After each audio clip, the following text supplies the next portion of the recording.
the way we are going to manage PCOS patient A is going to be different from the way the doctor will manage PCOS patient B. So individualized management. Yes, because the symptoms can be different.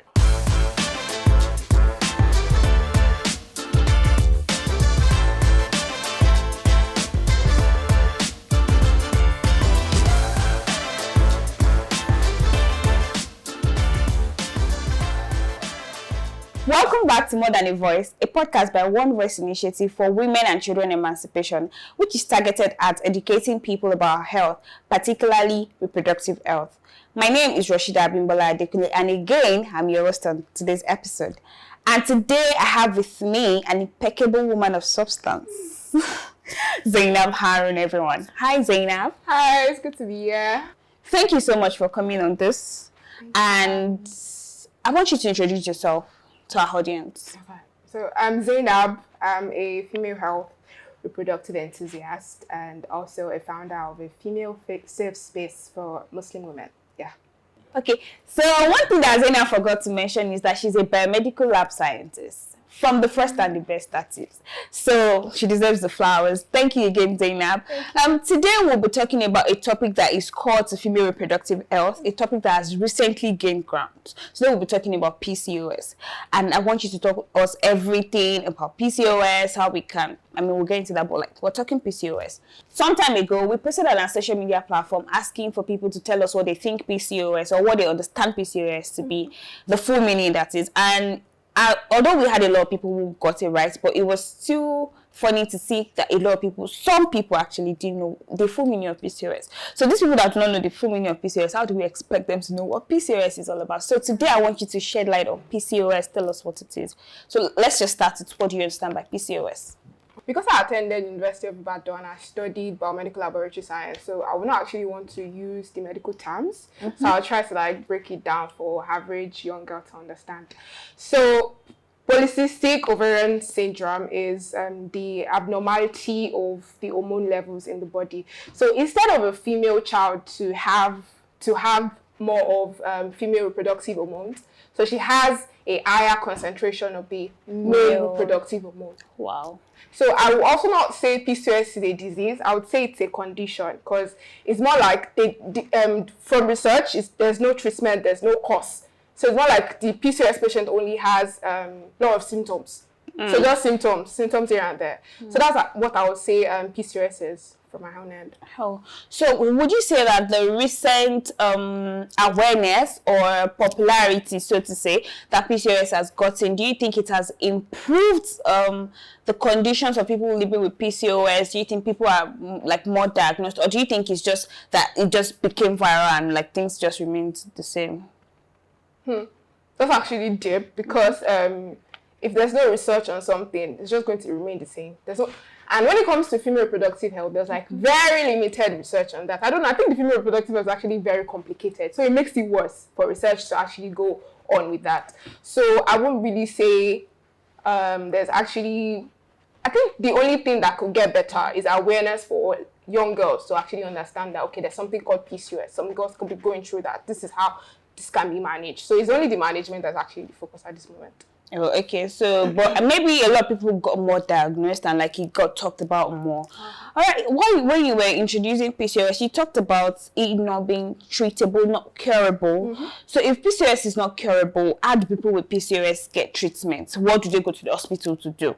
When they visit the hospital for the diagnosis, because diagnosis actually have to happen before treatment can occur. Of course. So for diagnosis, even before a girl actually musters courage to actually go to the hospital for diagnosis, a lot, because from getting up in the morning to thinking that, oh, I should see my period today, but where is it? Where is it at? So what actually comes to your head is, what happened though? Is it that I'm pregnant? Did somebody sleep with me in the middle of the night?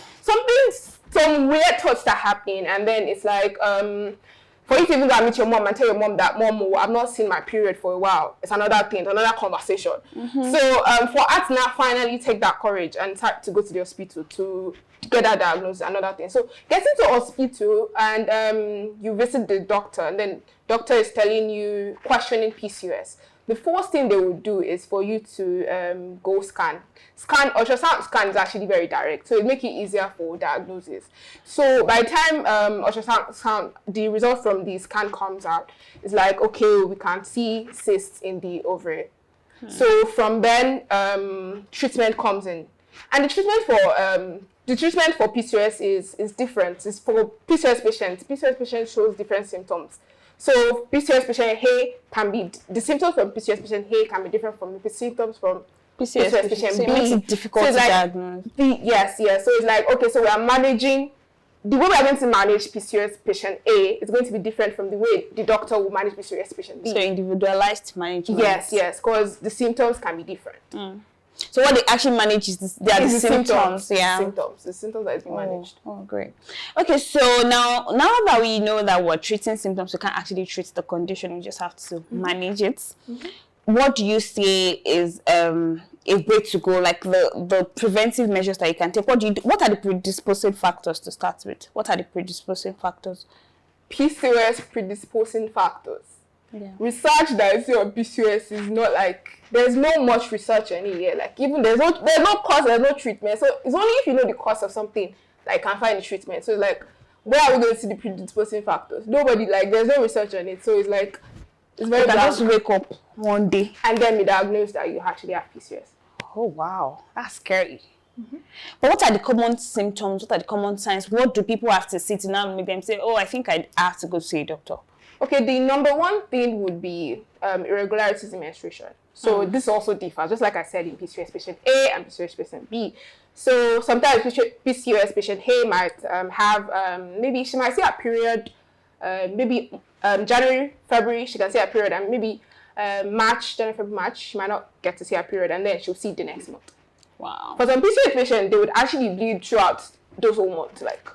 For some patients, like, bleeding for a continuous bleeding, like very, very continuous. So it's different. So the symptoms of PCOS includes abnormal irregularities in menstruation. We have acne, we have facial hair, and also some PCOS patient tends to be obese. Yeah, so that's it.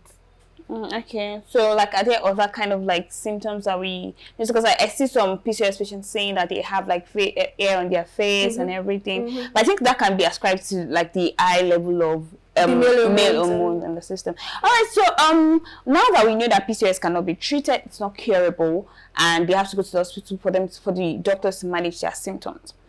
Are there like lifestyle modifications for PCOS patients? Okay. From they going to the hospital, most of the time, what happens with PCOS patients is that they only get diagnosed at the hospital. There's no like proper management at the hospital. Because when a PCOS patient gets to the hospital, it's okay. You've been diagnosed. This is what you have. If you want to, the only thing we can do is give you bed pills, or you wait till you get married. So if a 15-year-old girl should actually go to the hospital to get diagnosed, and it's like she probably, if she's not getting married until 30 years, that means she has to wait till 15 years later. So she goes back home and tries to start managing by herself. That's where lifestyle modification comes in. So she starts managing her symptoms by herself.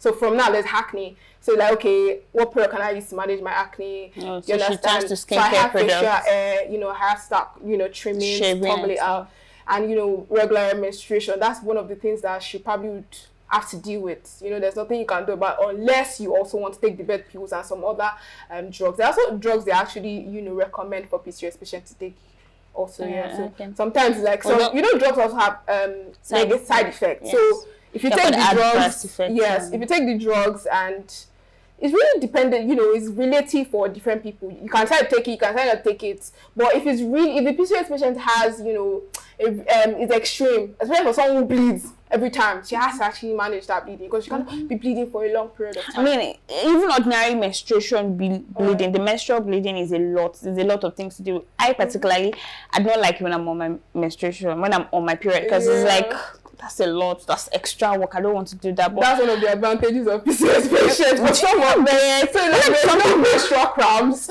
some of them can't relate to menstrual cramps. Some people get it, but some of them, they get to, so it's like two side wasting. I was just going to say that. So let's take it to it. PCOS is irregular menstruation. You're having hair on your face. All of these things. Are there like any positive side to it? I think the only positive side to it is that not having menstrual cramps for people that don't get to have their So I think the way to it is that even if you are going to have PCOS, pray that you have beyond that woman.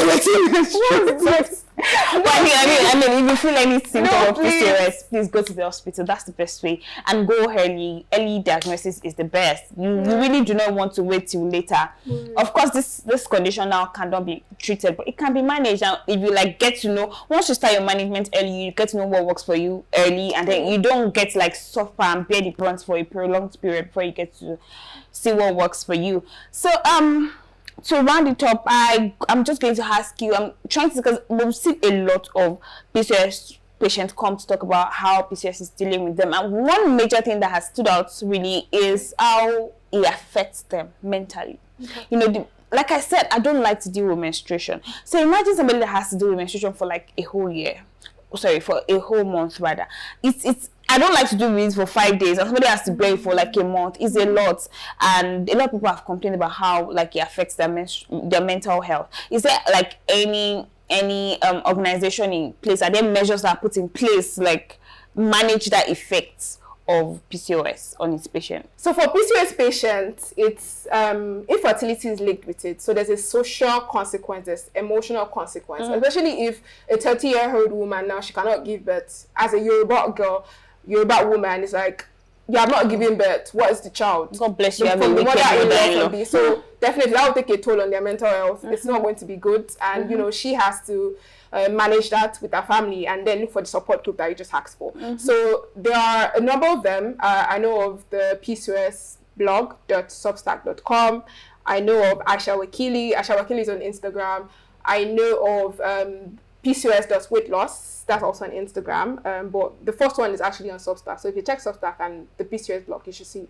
So yes, you can also keep searching on, you know, the internet generally, because actually there's an awareness on PCOS. So yeah, it's gaining ground recently. So all of these communities, what do they do? Do they offer support? Can they like, are there therapists that PCOS patients can go talk to, or they just share other people's stories to like help people feel less lonely or less alone in their situation? Okay, some of them. Okay, the first one, the PCOS blog actually offers support because I know there's a support group for them. So there's like numerous ladies living with PCOS and sharing their own symptoms and how they are going through. So it's like, if you see someone going through that, you'll be able to, you know, express yourself, especially if you cannot express yourself to people that are not PCOS patients, because they can't relate that much.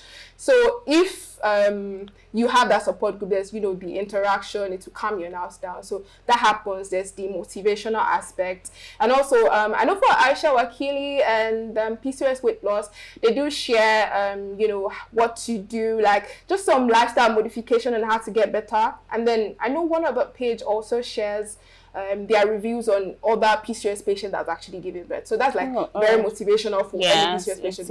It is. I mean, the community part of it is actually really important, because there's a good feeling that comes with knowing that you're not alone in your situation. It's just like when a class gets scripts and like you failed and you're about to feel that, and you see that your partner got 3, you got 5. I'm not the person that fails. So like there's a good feeling that comes with that. So yeah. So please, can you go over the communities again for people that are listening, or people that for our audience? So there's Aisha Wakili. I'm sure by the time you Google the name, you would see our profile. Even on Insta, if you go straight to Insta and you type Aisha Wakili, you find that. And there's, if you go on your browser, you would also find the PCOS blog, no spacing, at substack.com. And if you also go on Instagram, you would find PCOS.weightloss. Yeah. So as you can see on the screen, this place, you can go online and find these communities, and I hope that they offer you the support that you really need. PCOS is not a disease, it's a condition, and of course maybe it might not have the best consequences, but you're living with it and it's not your fault. Please seek support, seek knowledge, and don't beat yourself up too much because you have PCOS. If you know anybody close to you or anybody around you that has shown the symptoms that have been earlier mentioned in this discourse, please advise them to go see a doctor. It's better to know your status. It's better to know if you have PCOS or not. If you have, you might even have another reproductive issue, but it's best for you to know what exactly is wrong with your system, or whatever is going on, so that you can know how best to manage it. Thank you so much for staying tuned on this episode of More Than a Voice by OVIWC. It's been fun chatting with the delectable Zainab Haroun. Thank you so much, Zainab, for coming on this. Do you have anything else to tell our audience? Okay, so for PCOS, for women living with PCOS, I would say that it feels like you're a stranger in your body, or it feels like you're an abnormal person. Like every other person is normal. They're not living with PCOS. So accept it that you're living with PCOS, and grow with it, and boldly acknowledge that you have PCOS, and work towards getting better. Do not be nonchalant about it and not get better with it. And also, when you're down, try to talk to people, try to seek that, and speak to trusted people that you're confident, and you can trust them with whatever you have. From the support groups, we have seen people that have been able to give birth. So you also have the chance of also giving birth. So don't let that put you down in any way. Yeah. So like she has rightly said, please acknowledge the fact that you have PCOS and work on getting better. It's not your fault that you have this condition, and it doesn't mean it's the end of the world. Thank you so much for staying tuned to this episode. Till next time, my name is Rashida Bimbola Adekunle. Bye.